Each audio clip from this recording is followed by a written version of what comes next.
ये कहानी है एक यश नाम के बच्चे की, जिसने कभी अपनी माँ को नहीं देखा था। वो हमेशा अपने पिताजी से पूछा करता, माँ कब आएगी, माँ कहाँ गई है। उसे ये बात पता नहीं थी कि जब वो छोटा था तभी उसकी माँ का देहांत हो गया था। उसके पिताजी ने यश को बता रखा था कि उसकी माँ बहुत दूर गई है। यश के पिताजी बहुत पैसे वाले थे। वो यश को किसी भी चीज की कमी नहीं होने देते थे। फिर भी यश अकेला बैठा हमेशा अपनी माँ के बारे में ही सोचा करता था। मेरी माँ मेरे साथ क्यों नहीं रहती? सबकी माँ तो अपने बच्चों के साथ रहती है। भगवान, मेरी माँ कब आएगी? मेरी माँ को मेरे पास जल्दी भेज दो। इसी तरह दिन बीत रहे थे। अब यश भी बड़ा हो रहा था। यश हमेशा अपने पिताजी से एक ही सवाल किया करता कि माँ कब आएगी। एक दिन की बात है, यश स्कूल में पढ़ाई कर रहा था। तभी क्लास में पढ़ा रहे मास्टर जी ने एक एक करके सभी बच्चों से माँ के ऊपर कविता सुनी। सभी बच्चों ने तो कविता सुना दी। अब कविता सुनाने की बारी यश की थी। यश, अब तुम सुनाओ। यश ने कविता नहीं सुनाई और वो चुपचाप खड़ा रहा। वो कुछ नहीं बोला। मास्टर जी ने यश से फिर कहा, यश, कविता सुनाओ। मैंने तुम्हें माँ के ऊपर कविता याद करके आने के लिए कहा था, फिर तुम याद क्यों नहीं करके आए? बोलो, तुमसे माँ के ऊपर एक कविता भी याद नहीं हुई? यश कुछ नहीं बोला। मास्टर जी ने उसे जोर से एक थप्पड़ मारा। थप्पड़ पड़ते ही यश बुरी तरह रोने लगा। तभी क्लास का एक बच्चा मास्टर जी से कहता है, मास्टर जी, ये याद कैसे करके आता? इसकी तो माँ ही नहीं है। अब तो मास्टर जी को भी ये सुनकर बड़ा दुख होता है और वो यश को चुप कराने लगते हैं। मुझे पता नहीं था। चुप हो जाओ बेटा, चुप हो जाओ। वो स्कूल से छुट्टी के बाद सीधा अपने पिताजी के पास जाता है और अपने पिताजी से फिर वही सवाल करता है, पिताजी, माँ कब आएगी? वो हमारे साथ क्यों नहीं रहती? माँ को बुला लो ना पिताजी।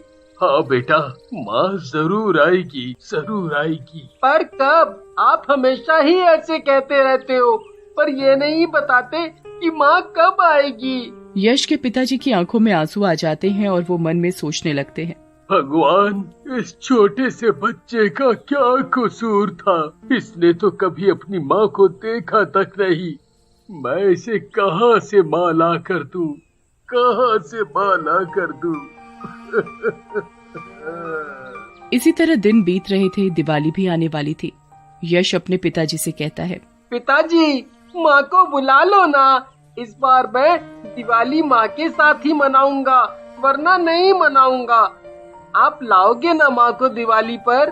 हाँ हाँ, इस बार तुम दिवाली अपनी माँ के साथ ही मनाओगे। फिर एक दिन, आज दिवाली थी और यश के पिताजी एक कमला नाम की औरत से शादी करके यश के लिए माँ ले आते हैं। यश, ये है तुम्हारी माँ। यश अपनी माँ को देखकर अपनी माँ से लिपट कर रोने लगता है। माँ, आप आ गई। आप मुझे छोड़कर कहाँ चली गई थी? अब मैं आपको कहीं नहीं जाने दूंगा। अब मैं आ गई हूँ ना, अब मैं तुम्हें छोड़कर कहीं नहीं जाऊंगी। मैं हमेशा तुम्हारे साथ, तुम्हारे पास ही रहूंगी।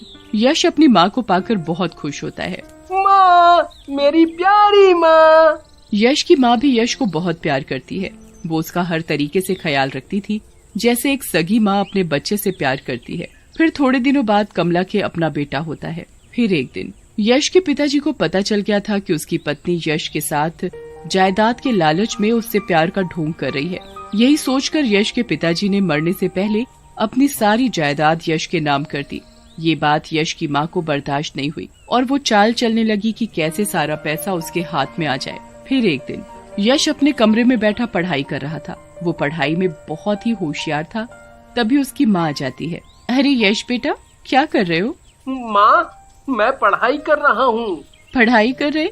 तुम्हें पढ़ाई की क्या जरूरत है? तुम तो वैसे ही इतने होशियार हो। तुम्हें तो मालिक बनना है। पढ़ाई करके तो नौकर बनते हैं। बनोगे ना मालिक? हाँ माँ, मुझे मालिक बनना है, नौकर नहीं। माँ, मालिक कैसे बनते हैं? मालिक बनते हैं अपना घर का काम करने से, अपने खेतों में काम करने से। माँ, अब से मैं खेतों में काम करूँगा, घर का काम करूँगा। मुझे मालिक जो बनना है।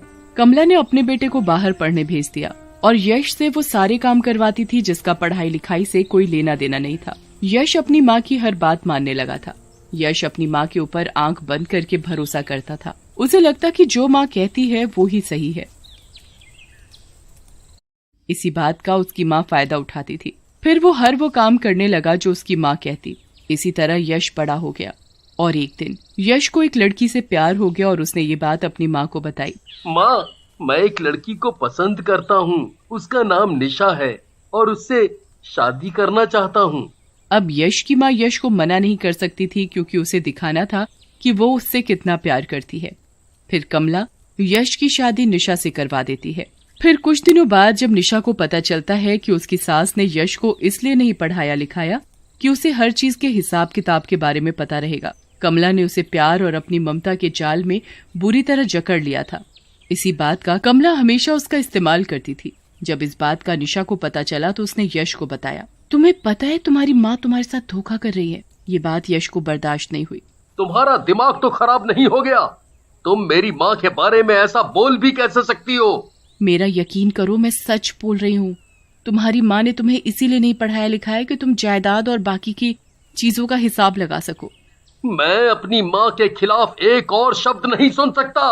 वो मेरी माँ है, उनमें मेरी जान बसती है। तुम ऐसा सोच भी कैसे सकती हो? यश और निशा में माँ को लेकर आपस में बहस हो रही थी, तभी माँ आ जाती है।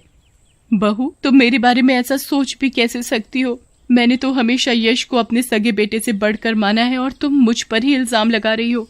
तुम कैसी माँ हो जो बेटा तुम्हें अपनी जान से भी बढ़कर मानता है, जिसके लिए भगवान ही उसकी माँ है, और तुम अपने ही बेटे के साथ विश्वासघात कर रही हो। तुम तो माँ कहलाने के लायक भी नहीं हो। निशा की ऐसी बातें सुनकर यश आग बबूला हो जाता है और उसे मारने लगता है। निशा बार बार यश को समझाने की कोशिश कर रही थी, पर यश की आंखों पर तो माँ नाम की पट्टी पड़ी थी, जो उसे माँ के आगे कुछ दिखाई ही नहीं दे रहा था। निशा मन ही मन सोच रही थी, माँ की सच्चाई तो मैं सबके सामने ला कर रहूंगी। निशा एक पढ़ी लिखी लड़की थी। निशा ने ठान लिया था कि वो यश के आगे माँ की सच्चाई ला कर रहेगी। फिर वो एक कारखाने का हिसाब यश के आगे समझाने लगती है। आपको पता है इस साल हमें कितना फायदा हुआ है और किस चीज में कितना पैसा लगा और कितना मुनाफा हुआ? नहीं, ये तो मुझे पता ही नहीं था। निशा यश को हिसाब किताब सिखाती और समझाती है। यश सीधा और बड़ा ही भोला था, इसलिए माँ यश को बेवकूफ बनाकर हिसाब में ये दिखाती कि नुकसान हुआ है, जबकि होता फायदा था। वो सारा पैसा अपने बेटे के लिए इकट्ठा कर रही थी, वो बेटा जो अपनी ही माँ को पैसों की खातिर छोड़कर चला गया था। फिर एक दिन कमला अपनी बहू को रास्ते से हटाने के लिए दूध में जहर मिलाकर उसे पीने के लिए देती है। निशा ने अपनी सास को जहर मिलाते हुए देख लिया था, तो उसने ये बात यश को बताई। आपको पता है, माँ जी ने मुझे मारने के लिए दूध में जहर मिलाया है। तुम पागल तो नहीं हो गई हो जो मेरी माँ के ऊपर इतना बड़ा इल्जाम लगा रही हो? मैं सच कह रही हूँ, मेरी बात का यकीन करो।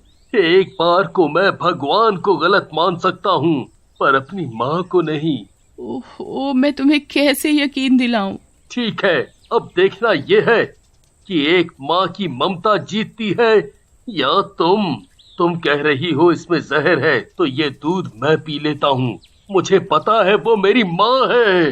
वो कभी किसी को मारना तो दूर, वो किसी को नुकसान भी नहीं पहुँचा सकती। फिर क्या था, जहर वाला दूध यश पी जाता है अपनी माँ को सही साबित करने के लिए। उसकी माँ खड़ी देखती रहती है।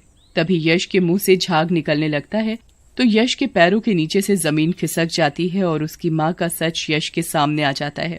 माँ, तुमने ऐसा क्यों? मैं तो तुम्हें अपना भगवान मानता रहा और तुमने ऐसा किया। माँ, जो कुछ भी था वो सब तुम्हारा ही तो था। मुझे तो बस माँ चाहिए थी।